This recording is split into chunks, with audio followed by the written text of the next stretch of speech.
It's been 2 years since Brisbane mum Hannah Clark and her 3 beautiful children, Aaliyah, Layana and Trey, were senselessly killed by her ex-partner.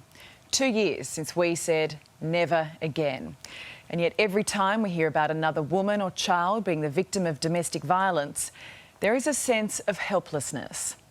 Hannah's parents, Lloyd and Sue Clark, have just endured a 2-week inquest into the deaths. And while at times it felt like running away, there's a fight to be had, and they believe it can be won. Your strength these past 2 years, and particularly during the recent inquest, I don't know how you found it. I think we just have no choice. Yeah, it's a path we've chosen to walk, and we've got to walk it. We've got each other, so that's our strength. And we've got our boys. You know, we've lost half our family, but we still have the other half, and we've got to be strong for them and for each other. You talk about, you know, that strength, and we've seen it on display when you've walked out of the court each day. What was it like behind closed doors, though? A few tears. Yeah. Bit of shower crying. Yeah, definitely.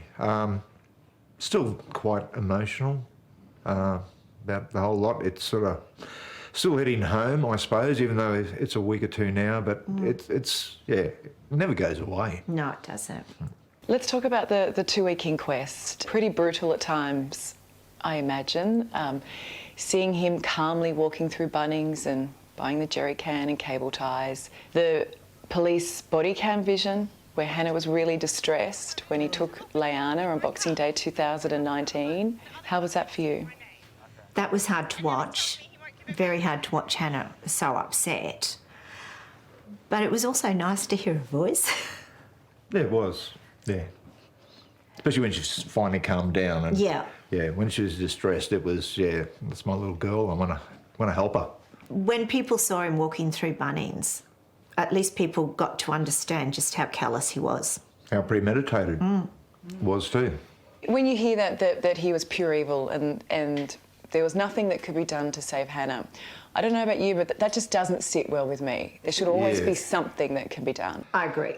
I think there should be something that can be done. It showed that the system is definitely broken. Yes. And it shows that we need a lot more education out there. What were the first signs that he had control over Hannah?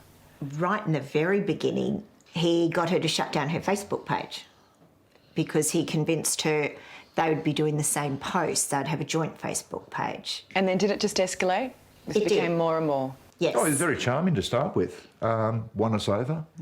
But little things like she couldn't walk off the beach in bikinis. Wouldn't let her wear tight little shorts at the gym. No, she couldn't wear shorts. And as the kids got older, he would check with the kids. What'd Mummy do today? Who'd Mummy chat to? And things like that. And then towards the end, he had the house bugged. The police found numerous iPhones hidden around the house, and there was one in a car. I like that we don't give him a name. No. He doesn't deserve a name. No. That's how we feel. He needs to be forgotten, actually. It's still hard to believe, though, that even the things you're talking about here and that level of control, that escalated to what it did. Yeah. I didn't think he would harm the children. In all honesty, I thought he may beat Hannah up and get physical, but I didn't think he would harm the kids. And when she came to me the week before he killed them, asking should she get a will, because she said, what happens? Because I said, why? She said, well, what happens, Mum, when he kills me? He'll be in jail and I'll be dead. What happens to the children? She said, I want you and Dad to have them. No one should have to live like that, today. You know, and I was just like, oh, hun, like, I didn't want to think about that he would do that. But she knew. She had the feeling. And then out of the inquest too came on the 26th of January. He'd written this death note, basically. Suicide note. And that was a shock to us. We didn't know about that. No. So it was so premeditated. He signed it his name and the kids' names. Yeah.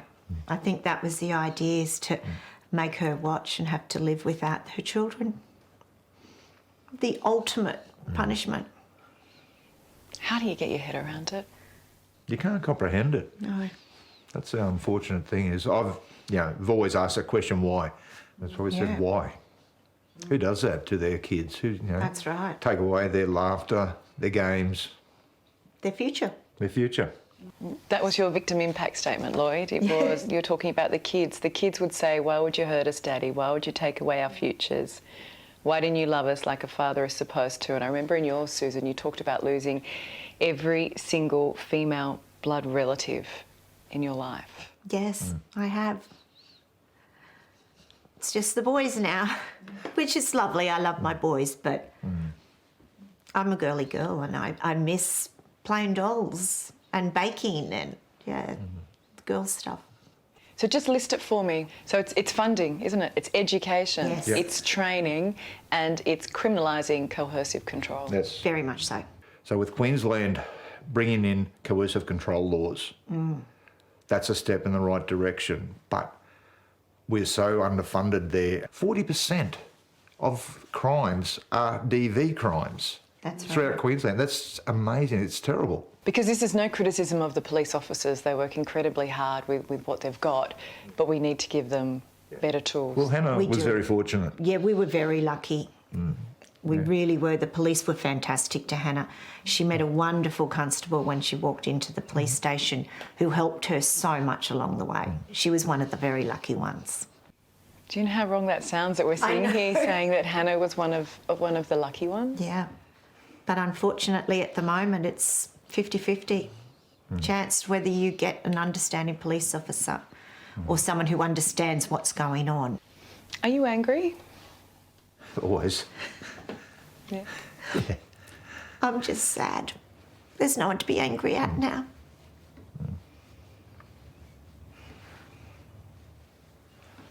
You okay? Yeah, I'm fine.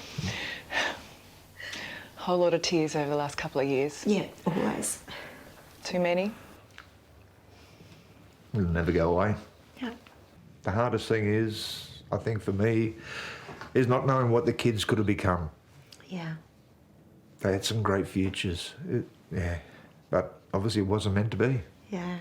You know what? Hannah and her bravery and her 3 beautiful kids, your grandkids, will be remembered, and far more than just statistics, because of what you're doing. Does that bring you some comfort? It does. It does, It yeah. does. Hannah fought so hard to protect her children. At least we can do is try to fight to protect some other women too, her children. That is such a powerful interview, Ali. Aren't they are just the most beautiful, beautiful couple? And I mean, that was a really, really hard chat to have with them. And, you know, and we talked about how far things have come with domestic violence.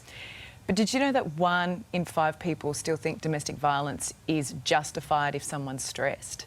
Like, that's what we've still got to overcome, and that's where they talk about education. Get it into schools. They want to see TV ads where they talk about this. Obviously funding for police officers so that they've got better tools and more resources to deal with it. And one of the big things that stuck out with me with Lloyd is you've got these, and it is typically men who are the perpetrators.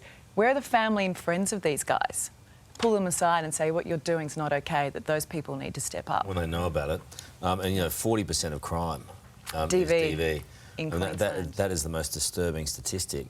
During that interview, I guarantee you there'll be women out there going, they tick all the boxes for me in terms of coercive control. Yeah. And we understand it's difficult to police that, and it's even more difficult to convict it, but that needs to be rectified. It does. And Yeah. look, and it is so hard for them. And we talked about the fact that sometimes they just want to run away and hide, but there is so much to be done. And they've got this amazing foundation, Small Steps for Hannah, which has been doing amazing work over the past 2 years.